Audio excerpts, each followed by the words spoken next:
So back to the channel guys, this is Shivam Bajpai. 28 जनवरी MP police constable की second shift का paper जो है वो हो चुका है। उसको हम डिस्कस करने वाले हैं कि किस प्रकार के प्रश्न जो हैं एग्ज़ाम में पूछे गए हैं। और तो क्वेश्चन जो हैं लगातार रिपीटेडली हमको देखने मिल सकते हैं एक ही टॉपिक से। जैसे कि पहले दिन पूछा था कि पोंगल जो है वो कितने दिन का होता है, तो वो 4 दिन का होता है।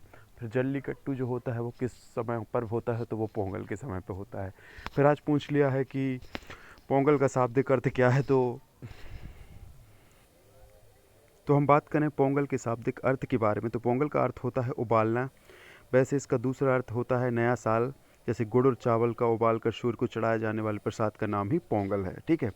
दूसरा क्वेश्चन जो है वो पूछा गया था कि जो लोहे में जंग लगना किस क्रिया का उदाहरण है, तो ये रासायनिक क्रिया का उदाहरण है, रासायनिक परिवर्तन है। ठीक है। अकबर से संबंधित कोई प्रश्न पूछा गया था।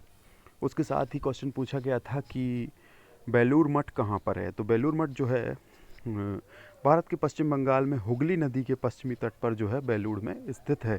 इसी का नाम जो है बेलूर मठ है। ठीक है। एक जेंडर बजट से संबंधित कोई प्रश्न जो है आज के पेपर में पूछा गया था। उसके बाद हम देख लेते हैं अगला प्रश्न है इंदिरा गांधी स्वर्ण कप इंदिरा गांधी स्वर्ण कप किस खेल से संबंधित है, तो ये हॉकी से संबंधित है। ठीक है। उसके बाद अगला प्रश्न पूछा गया था कि कपड़े धोने का सोडा जो होता है उसका रासायनिक नाम क्या है, तो इसका रासायनिक नाम है सोडियम कार्बोनेट। एक कार्बनिक यौगिक है जिसका रासायनिक सूत्र होता है Na2CO3। इसे धावन सोडा या धोने का सोडा, वॉशिंग सोडा या सोडा ऐश या सोडा क्रिस्टल्स भी कहते हैं। ठीक है। सोडा ऐश भी कहते हैं, धोने का सोडा भी कहते हैं। धावन मतलब धोना। तो इसका रासायनिक सूत्र है Na2CO3। इसको आपको याद रखना है। इसका नाम है जो है सोडियम कार्बोनेट है। इसको हम कपड़े धोने का सोडा कहते हैं। प्रोटोफाइटा का संबंध किससे है, ये प्रश्न भी जो है आज पूछा गया है। ठीक है। उसके बाद डुरंडू रेखा किन दो देशों के बीच सीमा रेखा बनाती है, तो ये अफगानिस्तान और पाकिस्तान के बीच में जो है सीमा रेखा बनाती है डुरंडू रेखा। और इसकी टोटल डिस्टेंस जो है वो 26 से 40 किलोमीटर है। ठीक है। अबुल फजल की पुस्तक, ये MPGK से क्वेश्चन है। अबुल फजल की पुस्तक आईने अकबरी में किस राष्ट्रीय उद्यान का जिक्र मिलता है, तो हमें पेंच राष्ट्रीय उद्यान का जो जिक्र मिलता है। उस समय तो हालांकि राष्ट्रीय उद्यान होते नहीं थे, लेकिन उस एरिया को उस समय पे कुछ और कहते थे। अब जिसको वर्तमान में हम पेंच राष्ट्रीय उद्यान जानते हैं, लेकिन उस समय आईने अकबरी के समय पे भी उस क्षेत्र को किसी नाम से जानते थे। और उसका जिक्र जो है हमारा जो है आईने अकबरी में मिल जाता है। ठीक है। ये प्रश्न देख लेना, ये PSC लेवल का प्रश्न है। ठीक है। उसके बाद जो है प्रश्न पूछा गया था कि मध्य प्रदेश की मिट्टियों से संबंधित कोई प्रश्न पूछा गया था। और उसी में क्वेश्चन पूछा गया था कि मध्य प्रदेश में काली मिट्टी कहाँ पर पाई जाती है। और अब मिट्टियों से संबंधित प्रश्न भी पूछे जाने लगे हैं। ठीक है। रैयतवाड़ी और महलवाड़ी से भी कोई प्रश्न पूछा गया था, और ये रिपीटेड प्रश्न है क्योंकि ये पहले भी पूछे जा चुके हैं। उसके बाद राष्ट्रमंडल खेल 2022 का आयोजन कहाँ होगा, तो 2022 में राष्ट्रमंडल खेलों का आयोजन जो है वो बर्मिंघम में होगा। ठीक है। बर्मिंघम कहाँ पर है, बर्मिंघम जो है वो इंग्लैंड में है। ठीक है। उसके बाद हम बात करते हैं मध्य प्रदेश में कुल कितने वन्य जीव अभ्यारण्य हैं, तो टोटल 31 वन्य जीव अभ्यारण्य जो हैं मध्य प्रदेश में हैं। ठीक है। सीता साहू का संबंध किससे है, तो ये जो होता है पैरालंपिक मतलब स्पेशल ओलंपिक जिसे हम कहते हैं। सीता साहू भारत की वह बेटी है जिसने ओलंपिक में डबल पदक हासिल किए हैं।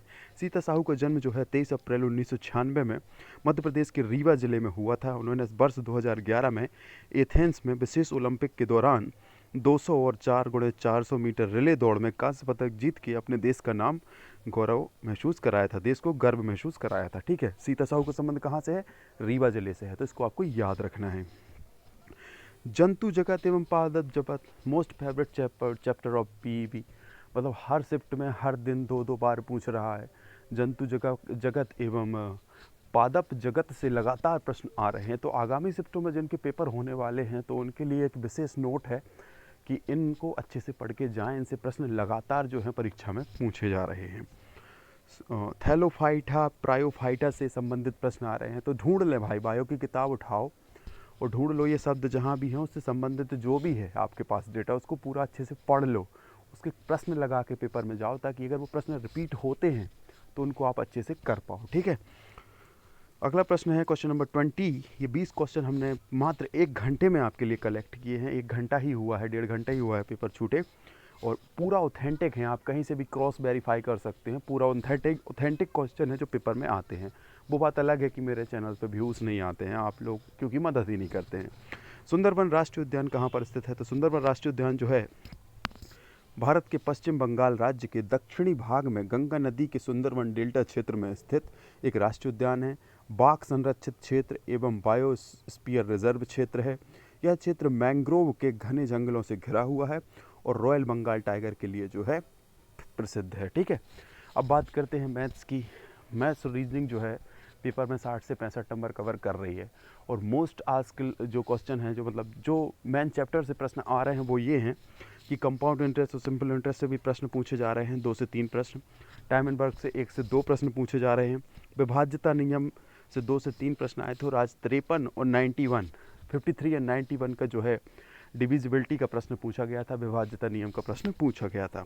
नंबर सिस्टम से 4 प्रश्न आ रहे हैं, सिंप्लीफिकेशन से भी 2-3 प्रश्न पूछ रहा है और एज रिलेटेड भी 2-3 क्वेश्चन दे रहा है। इसके बाद में एक चीज़ यहाँ पर मेंशन करना भूल गया, जो हाँ यहाँ पे लिखनी थी मुझे, मैं लिख नहीं पाया हूँ। मैंचुरेशन के भी जो है, मैंचुरेशन के 5 से 6 प्रश्न बन रहे हैं, तो यहाँ पर अपन पे 6 ले लेते हैं। तो मैंचुरेशन मतलब क्षेत्रमिति, जिसमें त्रिभुज, आयत, वर्ग, वृत्त, गोला, समचतुर्भुज, चतुर्भुज, आयत, विकर्ण, ये सारे प्रश्न जो होते हैं मेंसुरेशन में कवर होते हैं और वहाँ से भी 5 से प्रश्न जो है बन रहे हैं। तो you have to cover that chapter to getting qualify on that exam. Now let's be talk about the reasoning, the most important part of that paper. Coding and decoding asking most probably 7 to 8 marks in your exam, मतलब 8 से 9 number तक की जो है coding decoding जो है आपके exam में आ रही है। ठीक है, पढ़ लो भैया, पढ़ लो, कोडिंग डिकोडिंग पढ़ लो। उसके बाद मिरर इमेज से भी प्रश्न पूछ रहा है। ठीक है, बच्चों ने बताया है कि मिरर इमेज से प्रश्न आ रहे हैं, तो उसको भी आप कंप्लीट कर लें। सिटिंग अरेंजमेंट से 1 या 2 प्रश्न बन रहे हैं, बाकी वो रिपीटेड पेपर ही दे रहा है जो रोज़ आता है। कथन और निष्कर्ष से 2 प्रकार के, आज के इस एनालिसिस की सबसे इम्पॉर्टेंट बात कि कथन और निष्कर्ष से 2 प्रकार के प्रश्न आ रहे हैं। एक यदि और तो वाले प्रश्न आ रहे हैं, उनसे 4 से 5 प्रश्न आ रहे हैं। और एक आता है कि कुछ कुत्ते बिल्ली हैं, कुछ बिल्लियाँ कुत्ते हैं। इस प्रकार के जो प्रश्न हैं वो भी 4-5 आ रहे हैं। तो टोटल अगर हम बात करें तो कथन और निष्कर्ष का जो मटेरियल है वो 10 से 12 प्रश्न का बन रहा है। तो अलग अलग प्रकार के जो कथन और निष्कर्ष हैं, क्योंकि यदि और तो वाले भी, उनको भी हम कथन और निष्कर्ष ही बोलेंगे कि अगर यदि ऐसा होता तो ऐसा हो जाता, और उसी हिसाब से कुछ कुत्ते कुछ बिल्लियां हैं, तो उसी हिसाब से जो है कथन और निष्कर्ष 2 प्रकार के आ रहे हैं, वो मैंने आपको बता दिए हैं। और वो 10 से 12 नंबर कवर करते हैं, जो कि आपको बाहर इन और आउट वाली सिचुएशन है। बनेगा तो इन हो, नहीं बनेगा तो आउट हो। ठीक है, अगला चांस क्या पता 2027 में मिले। ठीक है, ब्लड रिलेशन से भी 2-3 प्रश्न आ रहे हैं। विलुप्त पद एक सीरीज दी जाएगी, जैसे उदाहरण के तौर पे 1, 2, 3, बीच में एक पद को विलुप्त किया, आगे लिखा 5, तो सभी जानते हैं कि 4 आएगा। एक उदाहरण दिया मैंने कि उस हिसाब से पद को विलुप्त किया जाता है जो आपस में संबंध रखते हैं और उस पद को निकालना होता है ऑप्शन से। तो इस प्रकार के प्रश्न भी जो है रीजनिंग में 4 से 5 देखे जा रहे हैं। ठीक है, तो ये था हमारा टोटल एनालिसिस। 28 जनवरी सेकेंड शिफ्ट का जो एनालिसिस है हमने यहाँ पे कंप्लीट किया। ये वीडियो अच्छा लगता है तो वीडियो को लाइक कीजिएगा, ज़्यादा से ज़्यादा बच्चों तक इसको शेयर करिएगा। अभी तक हमारा चैनल सब्सक्राइब नहीं किया है तो चैनल को सब्सक्राइब करिएगा, बेल आइकन को प्रेस करिएगा, ताकि जब भी मैं कोई नया एनालिसिस वीडियो या एमपी पुलिस से रिलेटेड कोई भी वीडियो अपलोड करूँ, उसकी नोटिफिकेशन आपको मिल सके और आप उसका लाभ सबसे पहले ले सकें। अगर ये PDF आप प्राप्त करना चाहते हैं तो डिस्क्रिप्शन में लिंक दी हुई है टेलीग्राम चैनल की, वहाँ से जाके जो है आप टेलीग्राम चैनल को ज्वाइन कर लीजिएगा और इस PDF को आप निःशुल्क डाउनलोड वहाँ से कर सकते हैं। और भैया बहुत मेहनत लगती है, कम से कम वीडियो को शेयर किया करो ताकि ज़्यादा से ज़्यादा लोग इसका फ़ायदा ले सकें, क्योंकि हम किसी भी प्रकार का कोई चार्जेस अप्लाई नहीं करते, केवल निःशुल्क सेवा कर रहे हैं आप सभी के लोगों के लिए। तो आज के वीडियो में बस इतना ही। जय हिंद, जय भारत।